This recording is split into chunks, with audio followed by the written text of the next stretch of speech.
குருவே சரணம். சொத்து ஏலத்துக்கு வரும்போது, அதாவது இந்த சர்ஃபாசி ஆக்ட் அப்படிங்கிற ஆக்டை பற்றி தான் இப்போ நான் பேசிகிட்டு இருக்கேன். அப்போது இந்த கடன் வாங்கியவர்கள் உடனடியாக செய்ய வேண்டிய விஷயம் ஒன்று இருக்குது. என்ன அப்படின்னா, பணத்தை நம்மளால் உடனடியாக கட்ட முடியும் அப்படின்னா கட்டலாம். இன்னொரு விஷயம், நீங்கள் என்ன தான் கட்டினாலும் வங்கியினர் இப்போது இருக்கும் நிலையில் தயவுதாட்சண்யம் பார்க்கறதில்ல.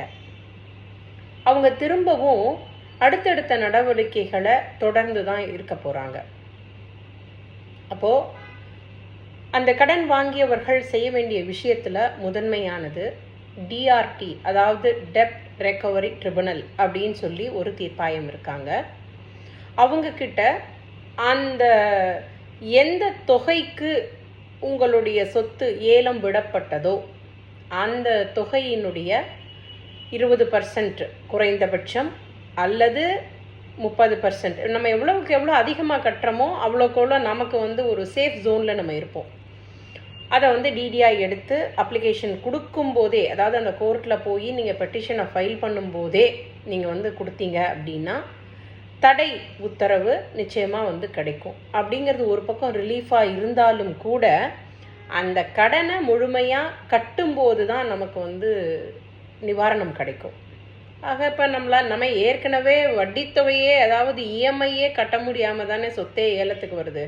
இதில் எப்படிங்க நான் 20% கட்டுறது, 40% கட்டுறது அப்படிங்கிற ஒரு சூழ்நிலை இருந்ததுன்னா, நீங்கள் அந்த பெட்டிஷனை ஃபைல் பண்ணும்போதே உங்களுடைய சொத்தினுடைய மதிப்பையும், அவங்க பேங்க்குக்கு 10 கோடி ரூபாய் சொத்து 30 லட்சம் 40 லட்சம் வந்தால் போகிறோம், அவங்களுடைய தவணை தொகை அவ்வளோதான் இருக்குது அப்படின்னா அவங்க ஏலத்துக்கு அந்த 40 லட்சத்துக்கு தான் விடுவாங்க.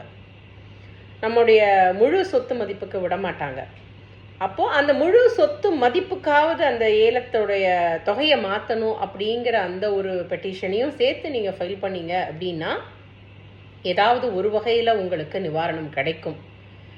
இல்லை அப்படின்னா இது பெரிய மன உளைச்சலாக ஆகும்.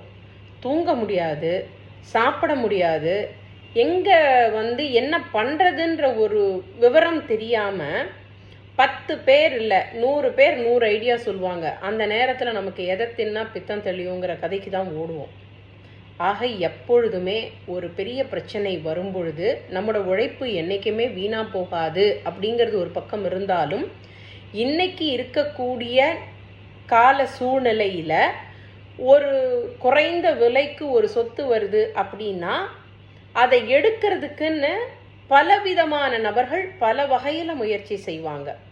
இது அனுபவப்பட்டவங்களுக்கு நல்லாவே தெரியும். ஆக நம்முடைய சொத்தை அந்த கடனை கட்டாமல் ஏமாற்றணும்னு நான் சொல்லலை வரல. கடனை நிச்சயமாக நம்ம கட்டணும். ஏன்னா நம்ம தான் கையெழுத்து போட்டு சொத்து அடமானம் வச்சு வாங்கியிருக்கிறோம்.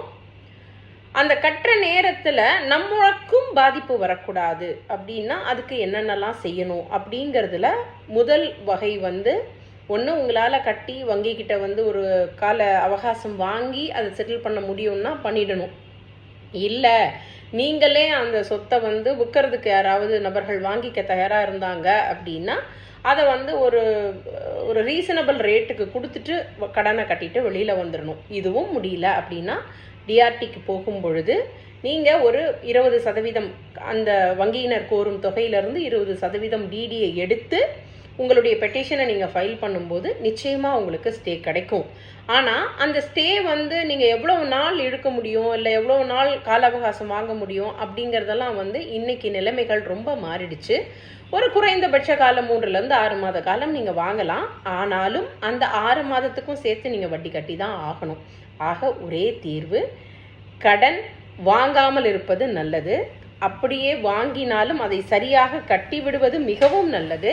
அப்படி கட்ட முடியலங்கிற ஒரு காலகட்டம் சொத்து ஏலத்துக்கு போகுது அப்படிங்கிற பட்சத்தில் அதை காப்பாற்றுவதற்கான ஒரு முதல் படி தான் இது. அடுத்தடுத்து என்ன பண்ணணும் அப்படிங்கிறத அடுத்தடுத்த பதிவுகளில் சொல்கிறேன். நன்றி, வணக்கம்.